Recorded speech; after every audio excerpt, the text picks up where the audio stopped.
الرحیم. شروع اللہ کے نام سے جو بڑا مہربان اور نہایت ہی رحم کرنے والا ہے. تمام حضرات دروشی پڑھ لیجئے بھائی. اللہم صلی علی محمد و علی آل محمد کما صلیت.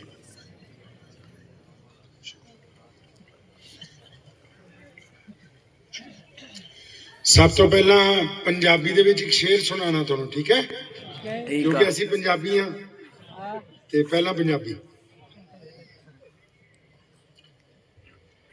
کہندا ہے کہ جتھے میرے حضور دے قدم لگے صلی اللہ علیہ وسلم صلی اللہ علیہ وسلم صلی اللہ علیہ وسلم جتھے میرے حضور دے قدم لگے اس تھاں ورگی کوئی تھاں نہیں ہو.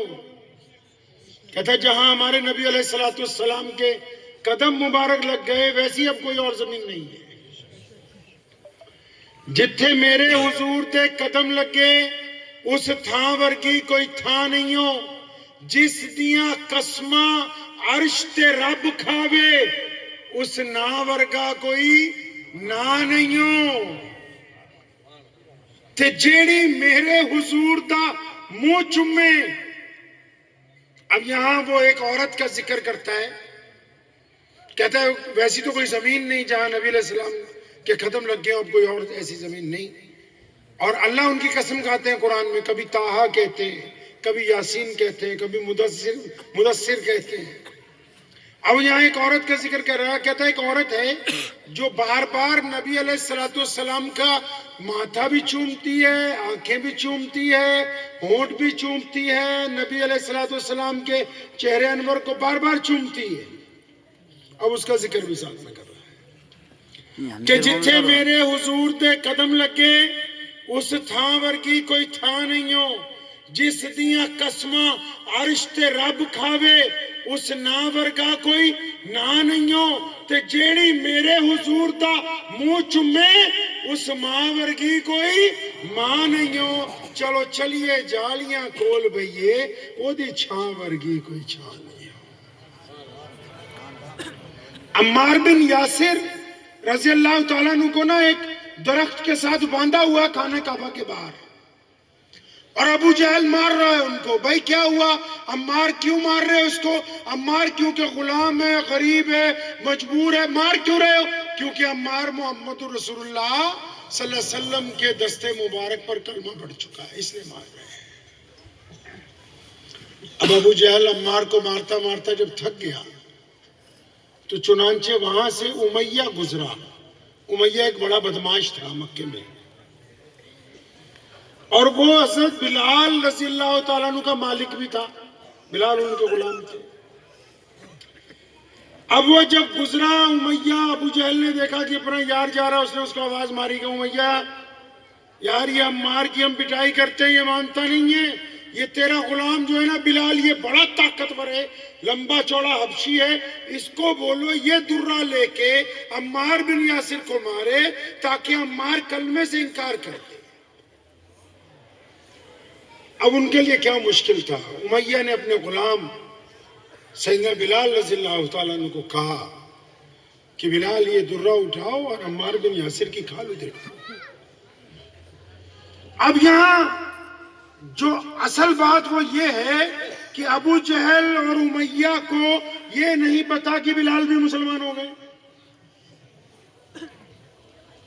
عمار بن یاسر جو مار کھا رہے ہیں ان کو پتا ہے, کیونکہ دونوں رات کو چھپ کے دار ارقم میں نبی علیہ السلام کے ساتھ نماز پڑھتے ہیں دونوں. اب عمار بن یاسر نے جب دیکھا کہ بلال رضی اللہ تعالیٰ عنہ کو مجھے مارنے کے لیے کہہ رہے ہیں تو انہوں نے آنکھوں میں اشارہ کیا. سیدنا بلال رضی اللہ تعالیٰ, کیا اشارے کا مطلب تھا؟ اشارے کا مطلب یہ تھا کہ بھائی کہیں اڑ مت جانا, یہ جیسا کہہ رہے ہیں ویسا کرو, کیونکہ میں تو پھنس گیا ہوں. اب کم سے کم تم تو بچ جاؤ. بلال سمجھ گئے ان کا اشارہ, آگے بڑھے. زمین پر درہ گرا ہوا تھا, درہ اٹھایا اور ہوا میں تیز تیز لہرانے لگے. عمار بن یاسر کی آنکھوں میں آنکھیں ڈالی اور ایک دم بجلی کی تیزی سے پلٹے اور وہ درہ ابو جہل کے منہ پر مارا پھینک کے. فرمایا تو کیا سمجھتا ہے عمار اکیلا؟ میں بلال بھی تو محمد الرسول اللہ کا غلام ہوں.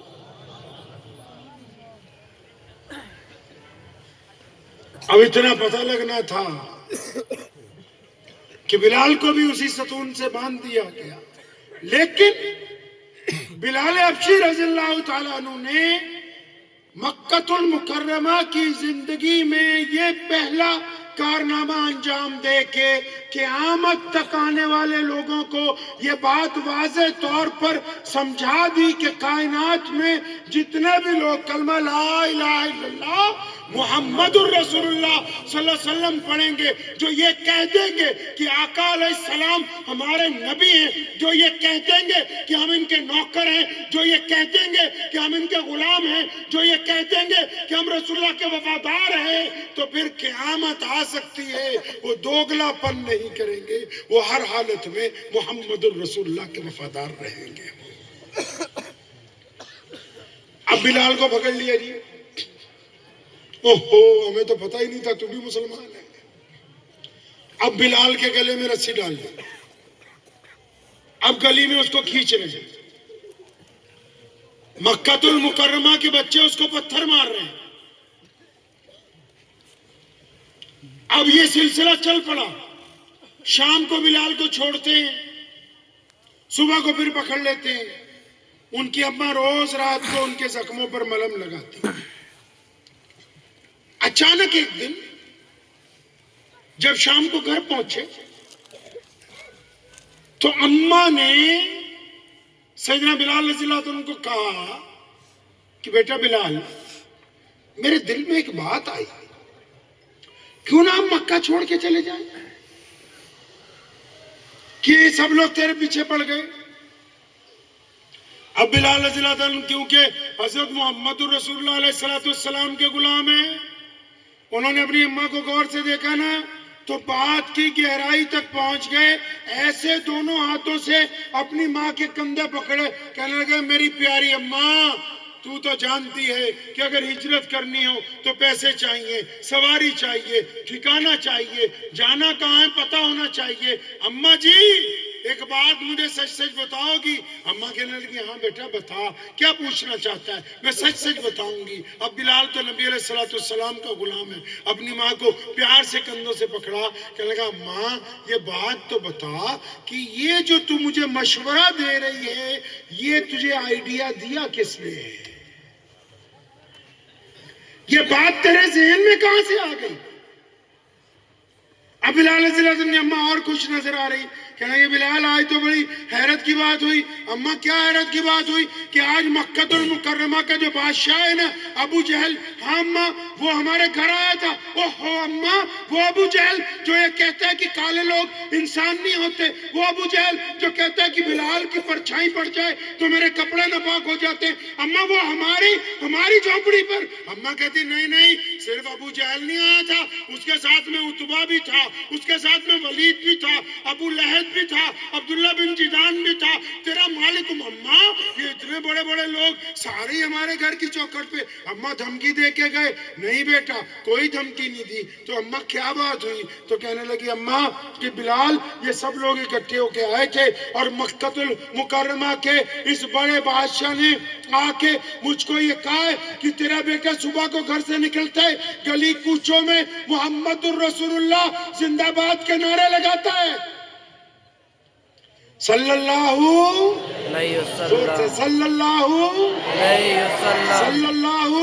علیہ کہتا وسلم. گلی کوچوں میں محمد الرسول اللہ کے زندہ باد کے نعرے لگاتا ہے، احدنا احدن کی صدائیں بلند کرتا ہے. اے بلال کی ماں، ہم نے اس کو مارا ہے، ہم نے اس کو انگاروں پر لٹایا ہے، ہم نے اس کی چھاتی پر سارا سارا دن پتھر رکھے، ہم اس کے گلے میں رسی ڈال کے بچوں سے کھچواتے رہے، یہ ہٹتا نہیں ہے، ہم تنگ آ گئے ہیں، بڑی سخت جان ہے، تو اس کو لے کے کہیں چلا جا. بلال رضی اللہ عنہ نے جب یہ بات اپنی ماں کی زبان سے سنی نا، اب کندھے تو پکڑے ہوئے تھے جھوم پڑے، کہنے لگے اما جی اللہ اکبر، ان سب کا میری ماں کی چوکھٹ پہ آنے کا مطلب یہ ہے کہ انہوں نے نبی علیہ السلام کے دین کی طاقت کو تسلیم کر لیا ہے۔ مصعب بن عمیر ایک نوجوان ہے، بڑے گھرانے کا بیٹا ہے، عرب پتی آدمی کا پتر ہے، اتنا شوقین ہے کہ 200 درہم کا ایک سوٹ پہنتا ہے اور خوشبو ایسی لگاتا ہے کہ اس طرف سے گزر جائے لوگوں کو 1 گھنٹے تک پتا رہتا ہے کہ مصعب گیا تھا یہاں سے۔ اس خوبرو نوجوان کی ایک دن نبی علیہ السلام سے سامنا ہوا اور ایسا نورانی چہرہ دیکھا کہ پیارے پیغمبر علیہ السلام کے دستے حق کے اوپر کلمہ لا الہ الا اللہ محمد رسول اللہ پڑھ دیا۔ اب مصعب کے والد کا تو انتقال ہو گیا ہے، سارا بیوپار جو ہے اس کا چچا چلاتا ہے۔ اب یہ گھر پہنچے، چچا کو کسی نے انگلی لگا دی کہ بھئی تمہارا بھتیجا تو محمد رسول اللہ صلی اللہ علیہ وسلم کے پیچھے لگ گیا، نعوذ باللہ۔ اچھا، اب چچا نے اس کو اپنے آفس میں بلایا، بڑے لوگ ہیں، تو مصعب پتہ لگا تم نے ہمارے آبا و اجداد کا دین چھوڑ دیا، تم محمد رسول اللہ صلی اللہ علیہ وسلم کے ساتھ لگ گئے۔ مصعب نے کہا ہاں چچا سچ سنا ہے آپ نے، کچھ جھوٹ نہیں سنا اس میں۔ اب کیونکہ چچا پاور میں ہے، اب پاور والے لوگوں میں 2 باتیں ہوتی ہیں۔ ایک تو پاور والے لوگ ایسے ہوتے ہیں جو کہ خدا کا خوف دل میں رکھتے ہیں، چاہے وہ کوئی بھی دھرم کے ہو۔ ایک پاور والے لوگ ایسے ہوتے ہیں جو صرف اپنی طاقت پر یقین رکھتے ہیں۔ اب مصعب کے چچا کو صرف اپنے پیسے پر گھمنڈ ہے، اپنی طاقت پر گھمنڈ ہے۔ وہ مصعب کو دھمکی دینے لگا، مصعب تجھے پتا ہے میں اور تیرا باپ اکٹھے کاروبار کرتے ہیں، ساری جائیداد ہماری ہے، اب بھی کاروبار میں ہی دیکھتا ہوں، تو نئے نئے کپڑے پہنتا ہے، خوشبوئیں لگاتا ہے، دعوتیں اڑاتا ہے، تو نے تو آج تک کیا کچھ نہیں۔ اگر محمد الرسول اللہ صلی اللہ علیہ وسلم کی طرف جائے گا تو جائیداد میں سے کچھ بھی تجھے نہیں ملے گا۔ اب چچا یہ سمجھ رہا ہے کہ جیسے ہی جائیداد چھٹے گی مصعب گھٹنوں کے بل پہ آ جائے گا، مصعب معافی مانگے گا۔ اب مصعب بن عمیر رضی اللہ عنہ نے کیا کہا، چچا میں جن کے دستے حق پر ایمان لے کے آیا ہوں نا، جائیداد تو چھوٹی چیز ہے، میں تو ان کے نام پر اپنی جان بھی قربان کر سکتا ہوں، تو رکھ لے، تو ہی رکھ لے، ساری تو رکھ لے۔ اب اس کو غصہ چڑھ گیا اور اب اس نے کہا اپنے آفس میں ہی دفتر میں مصعب کو کھڑا کیا ہوا ہے اپنی حویلی میں، کہہ رہا مصعب اچھا ایسا کر، اب تو مان تو رہا نہیں، جائیداد میں سے تو بے دخل ہے، اس وقت تیرے پاس جو کچھ ہے،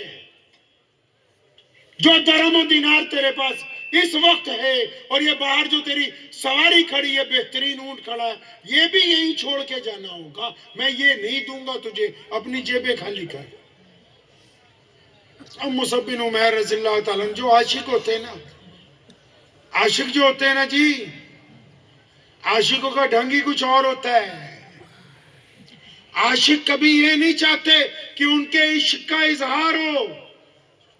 دلی کی جامع مسجد کی سیڑھیاں ایک جرنل انگریز چڑھ رہا تھا، 1932 کے آس پاس کی بات ہے، وہ چڑھا تو وہاں مسلمان گداگر بیٹھے تھے کہ اللہ کے نام پر کچھ دے جاؤ، وہ رکا، اس نے اپنا بٹوا نکالا، کچھ پیسے ایک مسلمان گداگر کو دیے اور وہ چلا گیا اندر، تو جب وہ اندر جا رہا تھا تو اس کی جیب میں سے وہ بٹوا وہیں پر گر گیا۔ اب یہ مسلمان گداگر اٹھا، اس نے وہ بٹوا اٹھا کے اپنے پاس سنبھال لیا، اس کا ارادہ یہ ہے کہ جب وہ واپس آئے گا تو میں اس کو یہ لوٹا دوں گا۔ وہ واپس آیا ہی نہیں، اردو بازار کی طرف سے سیڑھیاں چڑھا، جامع مسجد کا دورہ کیا اور دوسری طرف کے دروازے سے باہر چلا گیا۔ 10 سال گزر گئے، 40 کی دہائی میں پھر اس کی ڈیوٹی دلی میں لگ گئی اس انگریز جرنل کی۔ وہ اب کی بار وہ اپنے بیوی بچوں کو لے کے آیا ہے کہ چلو دلی میں تو رہ رہے ہیں، تمہیں شاہ جہانی مسجد دکھاتے ہیں۔ یہ جامع مسجد کا نام جامع مسجد نہیں ہے، شاہجہانی مسجد ہے کہ چلو تمہیں شاہجہانی مسجد دکھاتے ہیں۔ اب وہ اپنے بچوں کو لے کے جب سیڑھیاں چڑھ رہا ہے، اب مسلمان گداگر نے دیکھ لیا کہ وہی صاحب ہیں جو 10 سال پہلے آئے تھے۔ اب اس نے ان کو آواز دے کے روکا کہ صاحب رک جائیے، آپ کی ایک امانت میرے پاس ہے۔ تو اس انگریز نے پوچھا بھئی میں تجھے کیا امانت دے کے گیا ہوں، میری تو کوئی ایسی امانت نہیں ہے۔ کہنے لگا نہیں رکو، اس نے اپنی گدڑی میں سے اندر سنبھال کے بہت سے کپڑوں میں لپیٹ کے ایک چمڑے کا بہترین بٹوا رکھا ہوا تھا، وہ نکالا اور اس انگریز کو دیا کہ یہ آپ لے لیجئے، آپ کا گر گیا تھا۔ اس نے دیکھا، پہچان گیا کہ واقعی میرا بٹوا ہے، تو اس نے اس کو کہا، اس غریب کو، اس مانگنے والے کو، کہنے لگا تیرا دماغ ٹھیک ہے، تو پاگل ہے؟ تو اس نے پوچھا کیوں آپ مجھے پاگل کیوں کہتے ہیں؟ کہنے لگا اس بٹوے میں اتنے پاؤنڈ ہیں کہ تو چاہتا تو ایک اچھا گھر خرید لیتا۔ اس بٹوے میں انگریز سلطنت کی اتنی دولت پڑی ہوئی ہے کہ تو چاہتا تو اچھا گھر خریدتا یا دکان بناتا، کام کرتا، تو نے اتنے سال سے کھول کے بھی نہیں دیکھا اس میں ہے کیا؟ تو اس گداگر نے یہ کہا تھا اس انگریز کو، کہنے لگا صاحب آپ چلے جاؤ، آپ نہیں سمجھیں گے، یہ عشق کی باتیں ہیں۔ اب جو اتنا کہہ کے وہ گداگر پلٹ آیا تو انگریز کے پاؤں رک گئے، وہ اس گداگر کے پاس ہی بیٹھ گیا، کہنے لگا اس بٹوے میں کیا عشق ہے؟ اب جب تک تم مجھے بات نہیں سمجھاتے میں آگے کیسے جاؤں؟ اب اس نے اسے کہنا شروع کیا، کہنے لگا بات سنو، میں ایک مسلمان ہوں، میں گداگر ہوں، سارا دن مسجد کی سیڑھیوں پر بیٹھتا ہوں، اپنے رب کے نام پر لوگوں کو آوازیں دیتا ہوں، تم آئے تھے، بٹوا گر گیا تھا، میں نے بٹوا اٹھا لیا، تمہارے انتظار میں تھا، میں نے سنبھال کے رکھا، تم نہیں آئے، میں نے اس کو اتنے سال اس لیے سنبھال کے رکھا کہ تم اپنے آپ کو عیسائی کہتے ہو، تم عیسیٰ علیہ السلام کی امت میں سے ہو۔ اب میرے دل میں پہلے دن سے ایک بات ہے کہ ایک اداگر سن لے کان کھول کے کہ کل قیامت کو اس کے نبی نے اگر تیرے نبی کو تانا مار دیا کہ تیرے گداگر نے میرے ایک امتی کا بٹوا چھپا لیا تھا، تو میرے نبی کو کہیں خفگی نہ اٹھانی پڑے، اپنے نبی کی عزت کے لیے اس بٹوے کو سنبھال کے رکھا ہوا ہے۔ عشق تو آج بھی ادا ہوتا ہے۔ یہ عمار بن یاسر اور بلال رضی اللہ تعالیٰ عنہ، مصعب بن عمیر جو عشق دکھا رہے ہیں، وہ عشق تو آج بھی ادا ہوتا ہے۔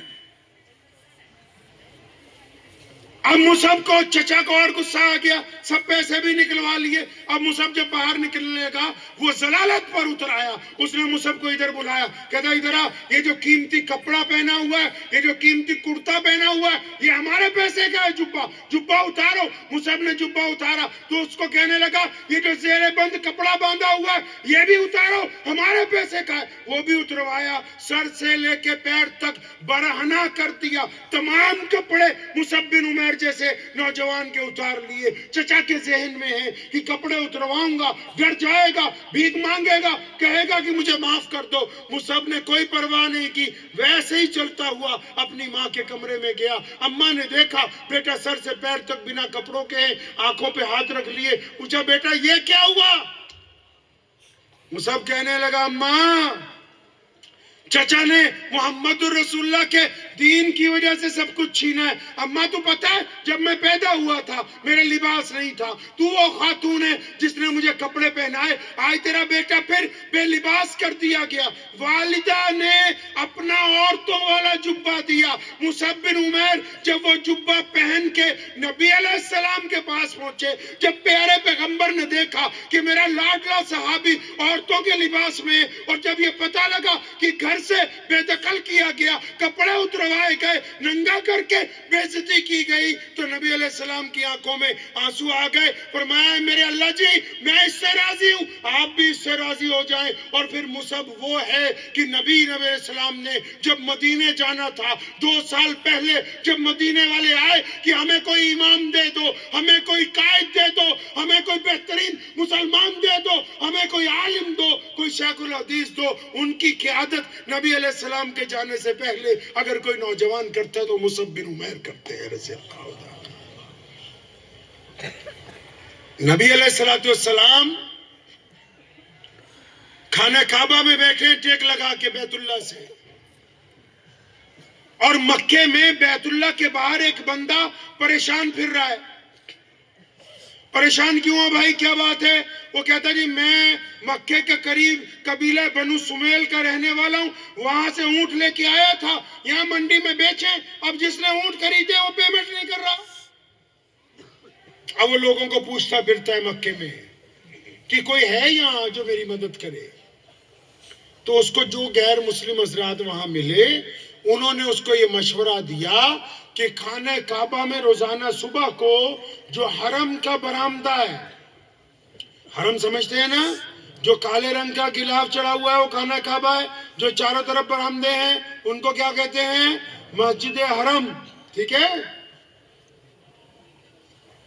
اب کسی نے اسے کہا کہ وہ برآمدوں میں صبح کو قالین بچھائے جاتے ہیں, وہاں قیمتی لباس پہن کے بڑے بڑے لوگ آتے ہیں, کاروبار کرتے ہیں, کہوہ پیتے ہیں, ان کے پاس جاؤ, وہ مکے کے مالک ہیں. اب یہ بندہ صبح کو پہنچ گیا, 10-15 دن سے پریشان تھا. جب وہاں پہنچا تو اس وقت ان لوگوں کی جو قیادت کر رہا تھا وہ امیہ تھا. اب امیہ کے پاس جب یہ پہنچا, اس نے کہا جناب میں مکے کے قریب کے ایک گاؤں کا ہوں, میں نے مکے کی منڈی میں آ کے اونٹ بیچے, ایک بندے نے خریدے, اب وہ میرے پیسے نہیں دے رہا, آپ کچھ میری مدد کریں گے؟ تو کیونکہ 10-15 چودھری بیٹھے ہوئے تھے بڑے بڑے مکے کے, اب وہ بڑے حیران ہو کے اس کو دیکھتے ہیں, اور امیہ اس کو کہتا ہے ہم سب تو یہی ہیں, تیری پیمنٹ کس نے روک لی؟ مطلب مین بدماش تو ہم ہی ہیں بھئی, ہمارے علاوہ مکے میں ایسا کون ہے؟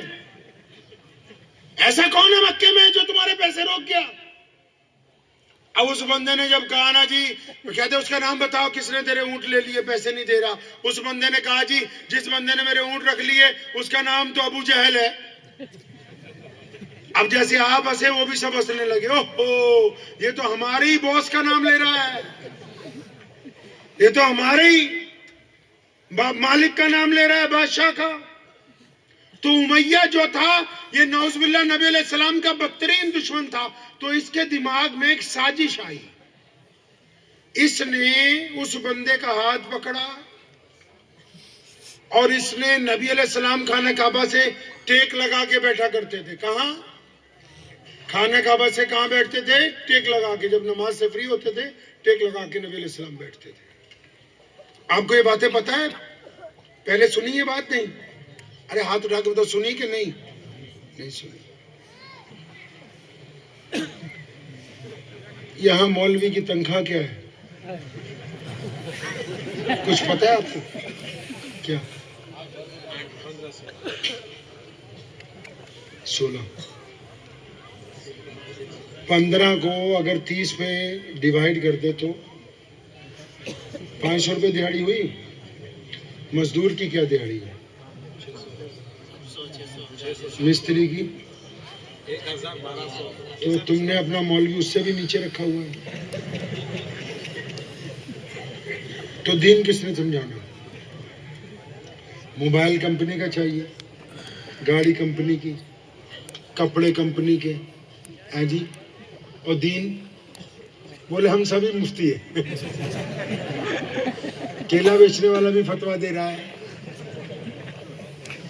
پان والا بھی فتویٰ دے رہا ہے, ڈاکٹر تو بولتا ہے میں شیخ الحدیث ہوں, اور انجینئر بولتا ہے میں مفتی ہوں, اور جو ٹرسٹی ہے وہ تو کہتے ہیں ہم بڑے مفتی ہیں شورا کے. صدر کہتا ہے مجھے زیادہ دین پتہ ہے. یہ مذاق میں نہیں کہہ رہا, میں آپ لوگوں کو یہ سمجھا رہا ہوں کہ آپ نے اپنے امام کو اتنا نیچے رکھا ہے کہ اس کے پاس فرصت ہی نہیں ہے کہ یا تو 10,000 میں بچے پالے یا سیرت النبی کی کتابیں لے آئے خرید کے اور آپ کو حضور صلی اللہ علیہ وسلم کی زندگی سنائے.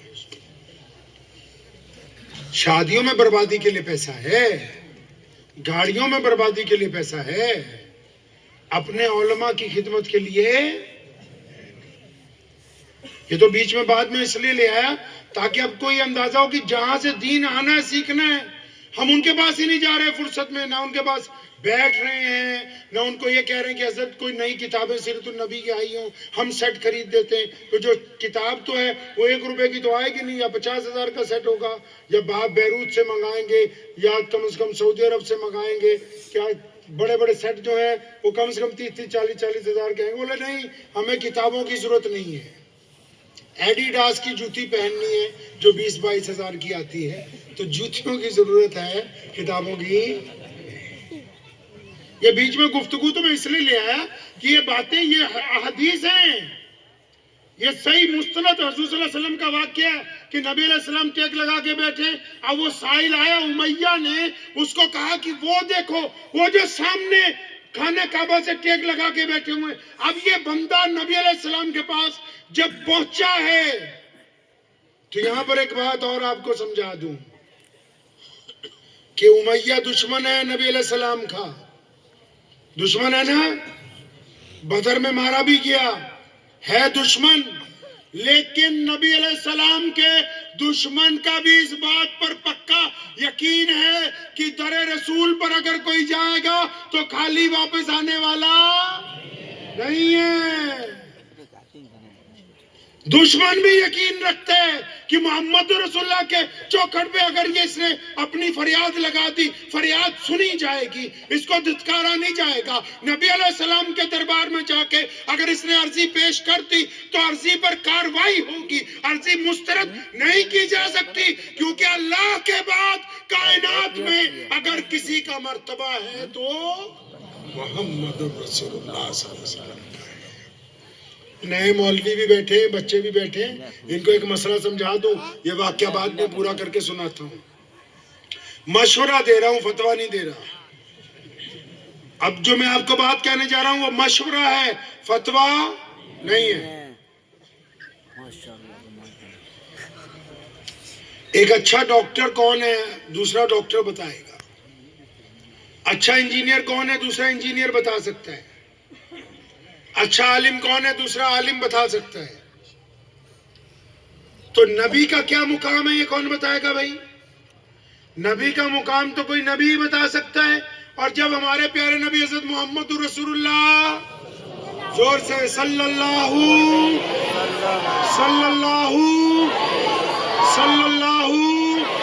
ہاں, جب وہ تشریف لائے تو تمام انبیاء, تمام رسول, تمام نبی جا چکے تھے. تو میرے اللہ نے یہ اعلان کر دیا کہ میرے پیارے محبوب آ گئے ہیں, اب ان کا جو مرتبہ ہے وہ اللہ نے کہا میں خود بتاؤں گا. تبھی تو کبھی طٰہٰ کہا, کبھی یاسین کہا, کبھی مدثر کہا, کبھی صاحب خلق عظیم کہا, اور کبھی خاتم النبیین کہا. اللہ نے کہا میں بتاؤں گا کہ یہ عالم کے لیے رحمت بن کے آئے ہیں, کسی بندے کے بس کی بات نہیں. ہمارا جو اتہاس ہے 1000 سال کا, امام ابو حنیفہ سے لے کے شاہ ولی اللہ محدث دہلوی علیہ رحمت تک کوئی ایسا مولوی پیدا ہی نہیں ہوا جس نے کبھی نبی علیہ السلام کی ذات مبارک کو لے کے کبھی کوئی بحث کی ہو. یہ اللہ معاف فرمائے, آج کل ایسے نکھٹو پیدا ہو گئے, کچھ یہ بتاتے ہیں کہ ان کی حد کیا ہے, کچھ یہ بتاتے ہیں کہ ان کی حد کہاں تک ہے. ارے نبی کی حدود کائنات کا کوئی بندہ طے نہیں کر سکتا ہے. مشورہ یہ ہے کوئی بھی ہو, میں ہوں آپ ہیں, اپنی اپنی لائن میں اوقات سے باہر نہیں جانا ہے. نبی علیہ السلام کی ذات مبارک تمام تنازعات سے پاک ہے. نبی علیہ السلام کی ذات مبارک تمام بحث و مباحثے سے پاک ہے. ان کی ذات مبارک کو لے کے چوں چرا کرنا گناہ کبیرہ ہے, چاہے وہ ادھر والے کریں یا ادھر والے کریں. نبی کی شان میں لے کے بحث ہی کرنا گناہ ہے۔ اللہ نے یہ بات کہہ دی ہے دو ٹوک پوری دنیا کے لوگوں کو کہ میں خدا ہو کر، کائنات کا مالک ہو کر، روئے زمین کا پالنہار ہو کے، تمام جہانوں کا رب ہونے کے باوجود اللہ فرماتے ہیں کہ میں اپنے محبوب محمد الرسول اللہ کو سلام بھیجتا ہوں، تم بھی رسول اللہ کو سلام کیا کرو۔ اپنی اوقات سے جب باہر جائیں گے، ایک تھانے دار ہوتا ہے نا، اس کا ایک ایریا ہوتا ہے، کلیکٹر کا بھی ایک ایریا ہوتا ہے، ڈی ایم کا بھی ایک ایریا ہوتا ہے، سی ایم کا بھی ایریا ہوتا ہے۔ وہ اپنے ایریا میں اچھے لگتے ہیں، اور اگر کوئی بندہ اپنی حیثیت سے باہر کی بات کرے، ہم لوگ عام گفتگو میں کہتے ہیں کہ اپنی اوقات سے فاضل باتیں مت کرو۔ نبی علیہ السلام کی ذات، شیخ سعدی کہتے ہیں میں نعت لکھتا تھا پھر پھاڑ دیتا تھا، لکھتا تھا، دل کو تسلی نہیں ہوتی تھی کہ نبی علیہ السلام کی شان کس طرح بیان کروں۔ آخر سعدی نے یہ لکھ کے قلم توڑ دیا۔ کیا لکھا سعدی نے؟ اس نے کہا کہ باز از خدا، سعدی نے کہا کہ باز از خدا بزرگ توئی۔ اس نے کہا کہ سعدی کو بس اتنی سی بات سمجھ آ گئی ہے کہ اللہ کے بعد اگر کوئی ہے تو وہ محمد الرسول اللہ صلی اللہ علیہ وسلم کے سامنے۔ اب یہ بندہ نبی علیہ السلام کے پاس پہنچا، وہی جس کی پیمنٹ نہیں مل رہی۔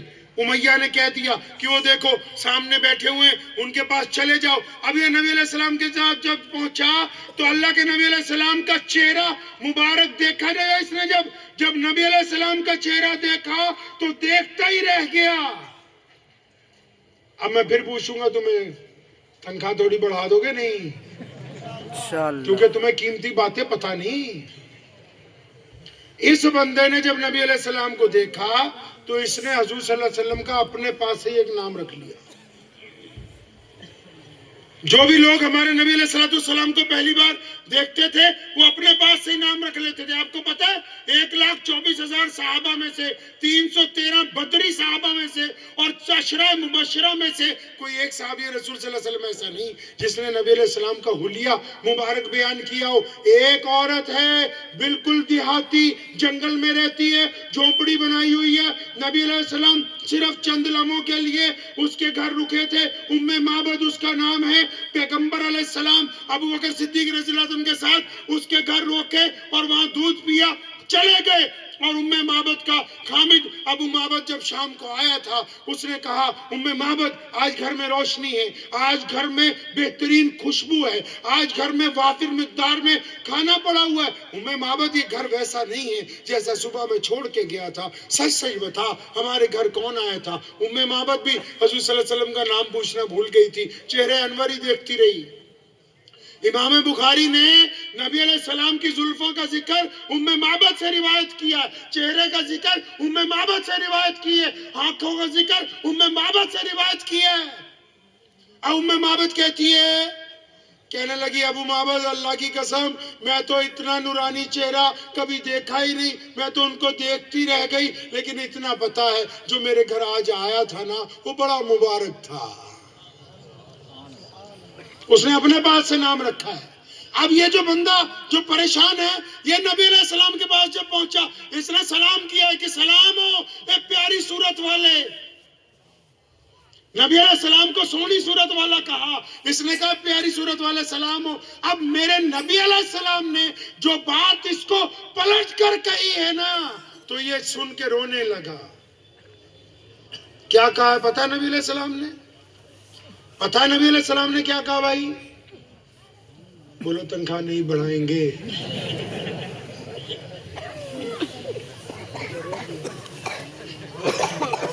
نبی علیہ السلام نے اس کو دیکھتے ہی کہا مسافر ہو، پریشان ہو، بھوکے لگتے ہو؟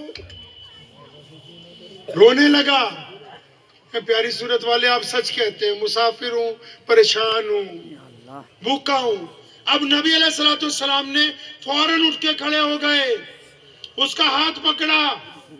آپ میں جو ذمہ دار ہیں وہ سنو، اس واقعے کے مطابق کوئی گھر پہ کام کروانے آ جائے، کوئی فریاد لے کے آ جائے، آتے کو یہ مت کہو بتا کیا کام ہے، کھڑے کھڑے باتیں نہ کرو۔ نبی علیہ السلام نے اس کا ہاتھ پکڑا، اپنے گھر لے گئے، اس کو بٹھایا، پانی پلایا، منہ ہاتھ دھلوائے، کھانا کھلایا۔ جب ہوش حواس درست ہو گئے، اب یہ جس کی مدد کر رہے ہیں نا نبی علیہ السلام، جس بندے کی مدد کر رہے ہیں وہ مسلمان نہیں ہے۔ آج کل تو رواج چل پڑا نا، ہم سوچتے ہیں مسلمان کی مدد کرے گا، مسلمان کو کھلائے گا۔ نہیں نہیں، پیارے نبی علیہ السلام جو ہیں وہ صرف مسلمانوں کے لیے نہیں پیغام لے کے آئے، انہوں نے کائنات کے تمام انسانوں کو پیغام محبت عطا فرمایا ہے۔ وہ مسجد نبی علیہ السلام میں بیٹھے، ایک لڑکی کو سامنے سے صحابہ کرام رضی اللہ تعالیٰ اجمعین کا دستہ پکڑ کے لایا۔ اب دور سے دیکھا کہ وہ جو بٹیا آ رہی ہے اس کے سر پر چادر نہیں ہے۔ نبی علیہ السلام نے اپنی مبارک چادر اتار کر ایک صحابی کو پکڑائی، فرمایا دوڑ کے جاؤ، وہ جو سامنے بٹیا آ رہی ہے اس کے سر کے اوپر جا کے میری چادر ڈال دو۔ چادر کون سی؟ طٰہٰ یاسین والی چادر۔ ارے چادر کون سی بھائی؟ ابھی بھی نہیں تمہیں پتا لگا چادر کون سی؟ میں پھر بتاتا ہوں۔ معراج میں جانا تھا نبی علیہ السلام نے اللہ سے ملنے، ام ہانی کے حجرے میں سو رہے ہیں مکہ المکرمہ میں، خانہ کعبہ سے چند قدم کی دوری پر جبریل آ گئے، اور جبریل امین جب پہنچے براق کو باندھا۔ وہ جب اس کمرے میں گئے جہاں نبی علیہ السلام آرام کر رہے تھے، اب انہوں نے دیکھا کہ نبی علیہ السلام تو گہری نیند میں ہیں، تو انہوں نے اللہ کو کہا جبریل امین میں کہ آپ کے محبوب سو رہے ہیں، آپ کہتے ہیں تو میں آواز دے کے اٹھاؤں؟ تو جواب آیا یہ ٹھیک ہے کہ تو فرشتوں کا سردار ہے، لیکن اتنا بڑا نہیں بنا کہ میرے نبی کو آواز دینے کی جرت کر سکتا ہو۔ اب جبریل امین نے پھر کہا یا اللہ آواز نہیں دینی، ہاتھ سے نبی علیہ السلام کے کندھے مبارک یا جسم مبارک کو ہاتھ لگاؤں؟ پھر حکم آ گیا اور ٹھیک ہے تو روح الامین ہے، لیکن محمد رسول اللہ کے جسم مبارک کو چھو لے، ابھی اتنی حیثیت تک نہیں پہنچے ہو۔ اب جبریل بھی حیران، اٹھانا کیسے ہے؟ میٹنگ کا بھی ٹائم ہو رہا ہے، اللہ تعالیٰ سے ملنا ہے، آج سارا وقت روک دیا گیا ہے کائنات کا۔ اب اللہ نے کیا کہا جبریل کو کہ چل ادھر آ جا۔ کس طرف یا اللہ؟ فرمایا میرے محبوب کے پیروں کی طرف، پیغمبر اعظم صلی اللہ علیہ وسلم کے قدموں کی طرف جبریل امین آ گئے۔ اب اللہ کا دوسرا حکم آیا جبریل اپنے گھٹنے زمین پہ لگاؤ۔ جبریل نے گھٹنے زمین پہ لگائے۔ تیسرا حکم آیا جبریل اپنے ٹھنڈے ٹھنڈے ہونٹ محمد الرسول اللہ کے تلووں سے لگا دے تاکہ ان کی ٹھنڈک کے ساتھ آنکھ کھل جائے۔ ابھی نہیں سمجھ آئی؟ اتنی قیمتی چادر ہے کہ جبریل جس کو ہاتھ نہیں لگا سکتے بوسہ دے سکتے، اتنی قیمتی چادر ہے وہ کہ کائنات کا سب سے بڑا فرشتہ اس چادر کو نہیں ہاتھ لگا سکتا۔ اب رسول اللہ صلی اللہ علیہ وسلم نے وہ چادر کندھوں سے اتاری اور وہ بٹیا آ رہی ہے سامنے، فرمایا دوڑ کے جاؤ اس بٹیا کے کندھے پہ ڈالو۔ اور صحابی جو تھا اس نے اپنی طرف سے ایک بات عرض کی نبی علیہ السلام کے کان میں، وہ کہنے لگا یا رسول اللہ صلی اللہ علیہ وسلم آپ کی چادر طٰہٰ یاسین والی ہے، آپ اس کو رہنے دیں، وہ دشمن کی بیٹی ہے، میں اپنی چادر جا کے اس کے سر پر ڈھانپتا ہوں۔ نبی علیہ السلام نے یہ بات سنی، آنکھیں سرخ ہو گئی، چہرے پہ غصہ، اور فرمایا سن لے کان کھول کے، تجھے کس نے کہا کہ وہ دشمن کی بیٹی ہے؟ بیٹیاں صرف بیٹیاں ہوتی ہیں، چاہے وہ اپنی ہو یا پھر پرائے کی ہو، اس کے اوپر اگر چادر ڈالی جائے گی تو محمد الرسول اللہ کی ہی ڈالی جائے گی۔ اور وہ جو بیٹی آ رہی ہے نا، وہ معمولی آدمی کی بیٹی نہیں ہے، وہ حاتم طائی کی بیٹی ہے۔ حاتم طائی ایک بادشاہ تھا جو بہت بانٹتا تھا اللہ کے رستے میں، وہ نبی علیہ السلام سے چند سال پہلے اس کا انتقال ہو گیا۔ وہ حاتم کی بیٹی ہے. وہ کہتی ہے کہ جب مجھے پکڑا صحابہ نے تو میرے ذہن میں ایک بات تھی کہ نعوذ باللہ میں ایسے سوالات کروں گی کہ مجھے کوئی جواب نہیں دے پائے گا. لیکن کہتی ہے کہ جب نبی علیہ السلام کی وہ چادر لا کے میرے سر پر میرے کندھوں پہ ڈالی گئی, میں زاروں قطار رونے لگی. اور میں نے اندر آ کے مسجد نبوی میں پیغمبر علیہ السلام کو جب سلام کیا نا تو حاتم کی بیٹی نے کہا یا رسول اللہ صلی اللہ علیہ وسلم مجھے مغالطہ تھا کہ آپ ریاست مدینہ کے بادشاہ ہیں, لیکن یا رسول اللہ آپ تو دلوں کے شہنشاہ ہیں, میں تو بس آپ کا کلمہ پڑھنے کے لیے حاضر ہوئی ہوں. اب وہ واپس گئی جا کے اپنے بھائی عدی کو کہا عدی وہ تو بلا وجہ لڑنا چاہتا ہے. وہ شہزادہ تھا عدی بن حاتم شہزادہ تھا. وہ بلا وجہ تو لڑنا چاہتا ہے, تو جا کے دیکھ کیا وہ بادشاہ نہیں ہے, وہ دلوں کے شہنشاہ ہیں, تو مل لے. اب عدی نے یہ کہا اپنی بہن کو کہ میں ملوں گا ضرور محمد صلی اللہ علیہ وسلم کو, لیکن میں نے سنا ہے وہ لوگوں سے اپنی مسجد میں ملتے, اپنی عبادت گاہ میں ملتے, لیکن میں جس دن ملنے جاؤں گا تو میں ان کے گھر پہ ملوں گا, مسجد میں نہیں ملوں گا جا کے. اب عدی بن حاتم پہنچ گئے ایک دن اچانک مسجد نبوی میں. ادھر دیکھو میری طرف, اتنی دور سے میں آپ کے لیے آیا اور جلسہ کرنے نہیں آیا, ایمانداری سے باتیں کرنے آیا ہوں آپ کے ساتھ. جلسے تو ہوتے ہی رہتے ہیں, اگر تبدیلی نہ آئی تو پھر کوئی فائدہ نہیں ہے. پھر تو نہ آپ کا ٹھنڈ میں بیٹھنے کا فائدہ, نہ میرا کوئی اتنی دور لمبے سفر کا فائدہ. عدی کہتے ہیں کہ میں نے اپنی بہن کو کہا کہ میں ملوں گا ضرور, لیکن میں ان کے محل میں ان سے ملنا چاہتا ہوں, ان کے گھر پہ جا کے ملنا چاہتا ہوں. تو ایک دن عدی اچانک پہنچ گئے مدینہ المنورہ, سیدھا مسجد نبوی میں پہنچے. اب مسجد نبوی میں جب پہنچے نا, نبی علیہ السلام مسجد نبوی میں صحابہ کے جھرمٹ میں بیٹھے. عدی جب مسجد میں داخل ہوئے تو عدی کو دیکھ کے پیارے علیہ السلام نے کہا عدی اوے آجا, تیرا انتظار تھا, تو کہاں رہ گیا. اب عدی گھبرائے کہ میرا نام تو نبی علیہ السلام پہلے سے جانتے, میری شکل پہچانتے, تبھی تو میں نے وہ مشورہ دیا آپ لوگوں کو ایک دوسرے پہ فتوے مت ڈالا کرو کہ نبی علیہ السلام کی شان کیا ہے. وہ بدر کی رات کو اپنے خیمے سے نکلے تھے, امام بخاری سے پوچھ لینا کبھی جا کے, وہ بدر کی رات کو اپنے خیمے سے نکلے تھے. دائیں بائیں ابو بکر اور عمر بن خطاب تھے اور بلال حبشی ٹہل رہے تھے. فرمایا بلال ادھر آ. نبی علیہ السلام کے ہاتھ میں ایک چھڑی مبارک تھی, ایک جگہ زمین پر ٹکا دی. فرمایا بلال صبح کو دیکھ لینا, جب بدر کی بھٹی گرم ہوگی تو اسی جگہ آ کے ابو جہل جو ہے وہ ہلاک کیا جائے گا. اب عدی بن حاتم جب آئے نا, اب نبی علیہ السلام نے کہا عدی, جیسے انہوں نے مصافحہ کیا وہاں عدی وہ تیرے ساتھ گھر پہ بات ہونی ہے, چل چلتے ہیں گھر چلتے ہیں. عدی کہتے ہیں میں کانپنے لگا. نبی علیہ السلام اپنے گھر لے گئے, محل تو تھا نہیں, ایک کھجور کی چٹائیوں کا کمرہ ہے, کھجور کی چٹائیاں بچھی ہوئی, کھجور کے پتوں کی چھت ہے, کھجور کا بستر, کھجور کا تکیہ. اب عدی کہتے ہیں میں تو شہزادہ تھا, تو نبی علیہ السلام کے اس اعلیٰ کردار کو دیکھ کے میری دل کی دنیا بدل رہی تھی. اور ادھر نبی علیہ السلام نے جو مجھے کھانے کے لیے پیش کیا, کھانے کے بعد آپ صلی اللہ علیہ وسلم کا قاعدہ تھا جب میٹنگ کا وقت مکمل ہو جاتا تھا, چلے اب آپ مہمان خانے میں جائیں, آرام کریں. اب وہ جب ان کو کہا کہ آپ جائیے تو عدی کہنے لگے یا رسول اللہ صلی اللہ علیہ وسلم سچی بات تو یہی ہے, آیا تو واپس جانے کے لیے تھا, لیکن رب کعبہ کی قسم اب جب تک عدی کی جان میں جان ہے عدی محمد رسول اللہ کا غلام بن کر رہے گا. اب میں عرض یہ کر رہا تھا کہ اس نے جب نبی علیہ السلام کو جا کے اپنے دکھڑا سنایا تو آپ صلی اللہ علیہ وسلم اس بندے کو اپنے گھر لے گئے. اب کھانا کھونا کھلا کے اب نبی علیہ السلام نے اس کو پوچھا بھئی اب بتا کس نے تیرے پیسے مار لیے مکے میں. اب وہ بندے نے نبی علیہ السلام کو کہا کہ یہ پیاری صورت والے, میں اونٹ لایا تھا, گاؤں والوں کے اونٹ ہیں, میں کچھ پیسے رکھ لیتا ہوں, کچھ ان کو بچ جاتے ہیں. اب جب منڈی میں بیچیں تو کوئی پیسے نہیں دے رہا جس بندے نے اونٹ خریدے. اب نبی علیہ السلام اس کو پوچھتے ہیں کہ اونٹ کے پیمنٹ کس نے دینی بھائی, کس نے خرید لیے؟ تو وہ کہتا ہے کہ یہ پیاری صورت والے اس بندے کا نام ابو جہل ہے. اب ابو جہل تو نبی علیہ السلام کا بدترین دشمن ہے, سارے مکے کو پتا ہے, روزانہ حملہ کرنے کی کوشش میں رہتا ہے روز. اب ابو جہل کا جب نام آیا سنو ہمارے نبی علیہ السلام نے کیا کہا اس کو؟ بندے کا ہاتھ پکڑ کے فرمایا چلنا، ہم چل کے تیرے معاوضہ تیری رقم تجھے دلوا دیتے ہیں۔ پھر کیا ہوا بادشاہ؟ پھر کیا ہوا ظالم ہے؟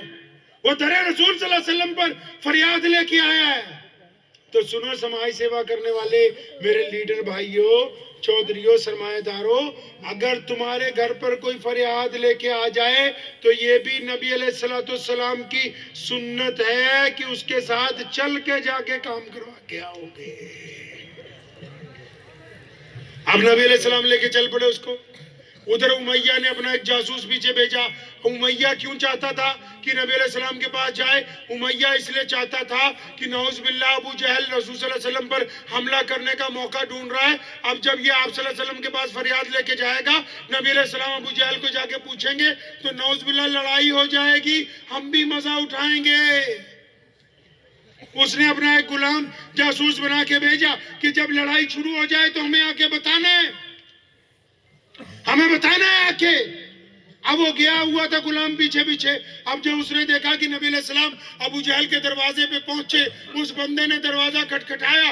ابو جہل نے جب دروازہ کھولا ہے نا، آج پیارے نبی علیہ السلام کو سامنے دیکھا تو ابو جہل کے جسم پر کپ کپی طاری ہو گئی۔ پیغمبر علیہ السلام نے، میں پنجابی جو دسدا ہوں نا، نبی علیہ السلام نے کہا کیوں ہوئے وہ غریباں نال ہی تکا کری جانا ہے۔ مطلب اسلام نے مردانگی کا بھی معیار طے کیا ہے۔ اپنے سے کمزور کے پیسے مار لینا کوئی مردانگی تھوڑی ہے۔ بیوی کے منہ پہ تھپڑ مارنا کوئی مردانگی تھوڑی ہے۔ بچوں کو گالی دے دینا کوئی مردانگی تھوڑی ہے۔ کسی مانگنے والے کو دھکا مار دینا کوئی مردانگی تھوڑی ہے۔ کسی ٹھیلے والے کو، رکشے والے کو بدتمیزی سے کہنا آگے ہو جا کوئی مردانگی تھوڑی ہے۔ اسلام نے مردانگی کا بھی معیار طے کیا کہ اگر کبھی ہو تو اپنے برابر کے ساتھ اگر گفتگو کرو گے تب پتہ لگے گا کہ واقعی مرد ہو۔ غریب کو تو ہر کوئی گالی دے دیتا ہے۔